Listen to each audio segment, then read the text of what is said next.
வாழ்க வளமுடன். இன்னைக்கு அக்டோபர் 6 27வது நாளா தொடர்ச்சியா சிரசாசனம் அப்படின்ற ஒரு ஆசனத்தை 5 நிமிடத்துக்கு மேல ஒவ்வொரு நாளும் பிராக்டிஸ் பண்ணிட்டு வரோம். இது எதுக்காக அப்படின்னா மொத்தம் 90 நாட்களை கம்ப்ளீட் பண்ணணுன்றதுக்காக. காரணம் என்னன்னா, தலையில இருக்கக்கூடிய முடியோட அடர்த்தி ப்ளஸ் ஆரோக்கியத்தை அதிகப்படுத்த முடியுதா, இல்லை இருக்கக்கூடிய இந்த முடியனாச்சும் காப்பாற்றிக்க முடியுதா அப்படின்ற ஒரு சோதனை ஓட்டத்தில் தான் இந்த பயிற்சியை மேற்கொண்டுட்டு வரேன். இதில் ஒவ்வொரு நாளும் நான் இதுக்காக எடுத்துக்கக்கூடிய உணவு ப்ளஸ் அன்னைக்கான உணர்வு நிலை எப்படி இருந்தது, இந்த இயல்பான உடல் ஆரோக்கியம் இருந்ததா, இல்லை மேம்பட்டிருந்ததா, இல்லை மேற்கொண்டு குறைபட்டிருந்ததா அப்படின்ற எல்லா விஷயத்தையும் அன்னைக்கான வீடியோவில் பதிவு செஞ்சுக்கிறத வழக்கமாக வச்சுட்டு வரேன். அதன்படி இன்றைக்கி 27 நாள் கம்ப்ளீட்டு. இன்றைக்கி என்ன உணவு எடுத்துக்கிட்டேன்னா, காலையில் தக்காளி சாதம் எடுத்துக்கிட்டேன். அதுக்கு தொட்டுக்கிறதுக்கு வெங்காயம் பச்சடி மட்டும் வச்சுருப்பாங்களே, அதுவும் பழைய குழம்புல மொச்சக்கட்டை இருந்தது, அந்த இதையும் சேர்த்து எடுத்துக்கிட்டேன்.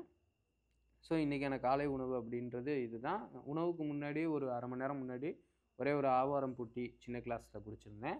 அதை விட்டுட்டு மத்தியானம் திரும்ப சாப்பாட்டுக்கு காளானில் சும்மா குஸ்கா மாட்டம் பண்ணியிருந்தாங்க.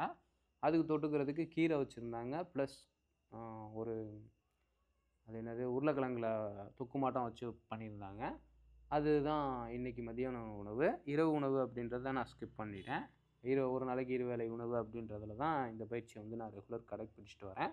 போதுமான அளவு தாகம் எடுக்கும்போது தண்ணியை குடிச்சிக்கிறேன்.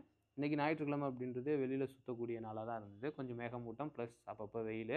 பட் எந்த ஒரு டயர்ட்னஸும் தெரியலை. இயல்பாக எப்படி இருக்குமோ அப்படியே தான் இருந்தது. பயிற்சி செய்கிறதுனால கொஞ்சம் எக்ஸ்ட்ரான எனர்ஜி இருக்கிற மாட்டமும் ஃபீல் பண்ணல.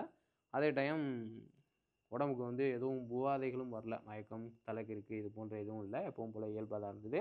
சளி பிடிக்கிற பிரச்சனை மட்டும் கொஞ்சம் இந்த காலங்களில் அடிக்கடி வரமாட்டோம் ஒரு ஃபீல் ஆகுது. பட் அதுவுமே அன்றைக்கே சரியாயிடுது. ஏன்னா நான் எப்போவுமே சளி பிடிச்சிது அப்படின்னா மூக்கு உறிஞ்ச மாட்டேன், சிந்தி எடுத்துருவேன் ஒரு துணியை வச்சுட்டு. ஸோ அன்றைக்கி ஒரு நாள் ஒரு 2-3 மணி நேரம் தான் அது மட்டும் ப்ராப்ளம் இருக்குது. அதுவும் எப்படின்னா, வெளியில் அதிகமாக சுற்றுனேன் அப்படின்னா, அதுவும் மதுரைக்கு போயிட்டு வந்தேன்னா அந்த பொல்யூஷன் நிறையா, மாஸ்க் இல்லாமல் நான் பாட்டுக்கு சுற்றிட்டு திரிவேனா, அதனால் மறுநாள் பார்த்தீங்கன்னா அது போன்ற ப்ராப்ளம் இருக்குது. உடனே அதை வெளியேற்றக்கூடிய ப்ராசஸும் உடலில் நடக்கிற மாட்டம் தான் எனக்கு தோணுது. ஏன்னா இதுக்கு முன்னாடி கொஞ்சம் நாள்பட்டு தான் ஏதாவது ப்ராப்ளம் வரும். ஆனால் இப்போ ஏதாவது வெளியில் போயிருந்தோம் அப்படின்னோம்னா அந்த சளியை வச்சு உடனே உடம்பு தன்னை ரெக்கவர் பண்ணிக்கிற மாட்டம் ஒரு ஃபீல் ஆகுது.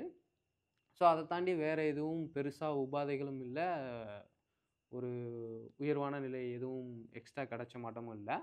பட்டு ஒவ்வொரு நாளும் இதை செய்யும்போது இருக்கக்கூடிய அந்த டைமிங்கோட அளவு அப்படின்றது ஃபஸ்ட்டு ஒரு 5 நிமிஷம் அப்படின்றது எனக்கே தெரியாமல் 8-9 நிமிஷம் கூட நின்றுருந்தேன். பட் இப்போ உடலோட அந்த கழுத்து பகுதி அப்படின்றது கொஞ்சம் வலி இருக்கிறதுனால தொடர்ச்சியாக செய்யும்போது ஒரு 6 நிமிஷம் ஆகும்போதே நமக்கு ஆட்டோமேட்டிக்காக போதும் அப்படின்ற மாட்ட தோணுது. ஆனால் நம்மளோட டாஸ்க்கு ஒரு நாளைக்கு 5 நிமிஷத்துக்கு மேலே அப்படிங்கிறதுனால அதை கம்ப்ளீட் பண்ணிடுறோம். பட் இருந்தாலும் ஃபஸ்ட்டு 7-8 நிமிஷம் வரைக்கும் தாக்கு பிடிச்சது இப்போ ஒரு 6 நிமிஷத்துலேயே போதும் அப்படின்ற மாட்டம் ஒரு ஃபீல் ஆகுது. அதே டைம் இதை ரெகுலராக எல்லோரும் செய்யலான்னா கேட்டிங்கன்னா, எப்பவும் எல்லா வீடியோலையும் சொல்லக்கூடிய ஒரே பதில் தான். இதுக்கான விதிமுறைகளுக்கு உட்பட்டு தகுந்த ஆசான்களின் மேற்பார்வையில் இருந்து செய்யலாம். இல்லை செய்யக்கூடிய தகுதி நிலையை வளர்த்துக்கிட்டு அதுக்கப்புறம் தனிமையிலையும் செய்யலாம். ஆனால் இதை கரெக்டாக செய்யணும். ஏன்னா பக்குவப்பட்ட நிலையில் இதை உடலையும் மனதையும் தயார்படுத்தி செய்யலை அப்படின்னா பாதகங்கள் நிறையா இருக்கும் பயன்களை காட்டிலும் அப்படின்றத இங்கேயும் ஞாபகப்படுத்திக்கிறேன். ஏன்னா நம்ம செய்யக்கூடிய தன்மை இருந்தாலும் டக்குன்னு செஞ்சிடக்கூடாது. சிரசாசனம் அப்படின்றதெல்லாம் ஒரு 6 மந்த்தும் உடலை தயார் பண்ணணும், மனதை தயார் பண்ணணும், உடலை ஆசனங்களுக்கு பழக்கி அதுக்கப்புறம் தான் நம்ம சிரசாசனத்தை பழகவே ஆரம்பிக்கணும். எடுத்தோன்னே டக்குன்னு செஞ்சோம் அப்படின்னோம்னா உணவு முறைகள், உறக்கம், உழைப்பு இது எல்லாத்தையுமே கரெக்டாக கவனித்து இந்த பயிற்சி செய்யணும். இதில் ஏதாவது ஒன்றில் குறை இருந்திருந்தாலும் இந்த பயிற்சி செய்கிறது மூலமாக பல குறைகளை நம்ம உடலில் ஏற்படுத்திக்கக்கூடிய வாய்ப்பு இருக்கிறதுன்றதுனால தான் இதை ஒவ்வொரு வீடியோலையும் நான் மென்ஷன் பண்ணி சொல்கிறதுக்கான காரணம்.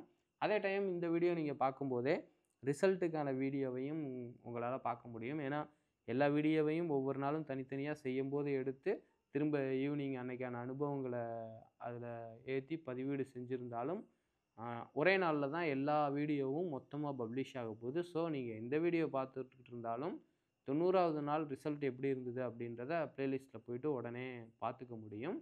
அதே டைம் முடி அப்படின்ற ஒரு விஷயம் பாதுகாக்கப்பட வேண்டிய அக்கறை இருக்கு அப்படின்னா, அத ஆரம்பத்திலேயே செஞ்சுருங்க அப்படின்ற ஒரு விஷயத்தையும் இங்க வந்து உங்களோட நான் பகிர்ந்துக்க விரும்புறேன்.